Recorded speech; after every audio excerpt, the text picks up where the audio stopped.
السلام علیکم ورحمۃ اللہ وبرکاتہ۔ یہ لیسن آج کا سٹارٹ کرتے ہیں۔ آج ہم سورۃ نساء سٹارٹ کرنے جا رہے ہیں۔ شکر الحمدللہ ہماری دو صورتیں جو دو بڑی مین صورتیں تھیں قرآن پاک کی، سورۃ البقرہ اور آل عمران، یہ دونوں پوری ہو گئی، شکر ہے الحمدللہ۔ اور اب ہم سورۃ نساء سٹارٹ کرنے لگے ہیں۔ چلیں لیسن سٹارٹ کرتے ہیں۔ اور آپ یہ بھی دیکھیں کہ آپ لوگوں نے جنہوں نے جو یہ کورس کر رہے ہیں، جو یہ ترجمہ پڑھ رہے ہیں، آپ نے تقریباً 2 سورتوں کا ترجمہ اپنے ہاتھ سے لکھا قرآن پاک پہ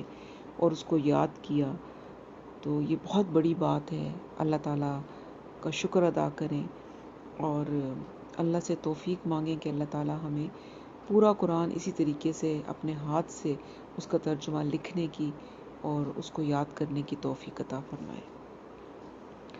چلیں شروع کرتے ہیں سورۃ نساء۔ اعوذ باللہ من الشیطان الرجیم، بسم اللہ الرحمن الرحیم۔ رب اشرح لی صدری ویسر لی امری واحلل عقدۃ من لسانی یفقہوا قولی۔ چلیں جی ٹرانسلیشن لکھیں۔ یا ایہا الناس، اے لوگو۔ یا ایو اس کا مطلب اے ہوتا ہے، یہ مخاطب کے لیے بولتے ہیں، اور الناس لوگ، اے لوگو، اتقو تقوی اختیار کرو، یا بچو، یا ڈرو۔ اس کے یہ تمام مفہوم اس کے اندر اتقو میں آ جاتے ہیں۔ ربکم اپنے رب سے، ڈرو اپنے رب سے، ربا رب، کم اپنے، الذی وہ جو، الذی الذین کا واحد ہے، اور یہ میل کے لیے بولا جاتا ہے، فیمیل کے لیے اللتی آتا ہے، مؤنث کے لیے۔ الذی وہ جو، یا وہ جس نے، خلقکم خلق پیدا کیا، کم تمہیں، من سے، نفس نفس یا جان، واحدۃ ایک، نفس واحدۃ ایک جان سے، و اور، خلق پیدا کیا، منہا من سے، ہا اس سے، یعنی اس جان سے، زوجہا زوج جوڑا، ہا اس کا، زوجہا اس کا جوڑا، و اور، بسّ پھیلائے، منہما من سے، ہما ان دونوں۔ آپ کو یاد ہوگا کہ ہما، کما، ان کا مطلب دو کے لیے آتا ہے۔ عربی میں مثنیٰ یعنی دو کے لیے الگ لفظ آتے ہیں، تو ہما جو ہے وہ دو کے لیے آئے گا، ہم جمع کے لیے آئے گا، اور ہو یا ہا وہ واحد کے لیے ہوتا ہے۔ منہما ان دونوں سے،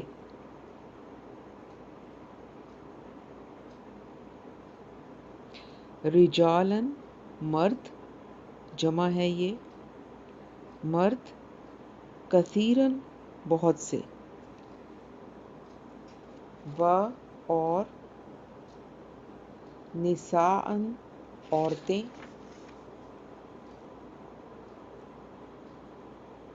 واتقوا و اور، اتقوا ڈرو، یا تقوی اختیار کرو، اللہ اللہ، الذی وہ جو، تساءلون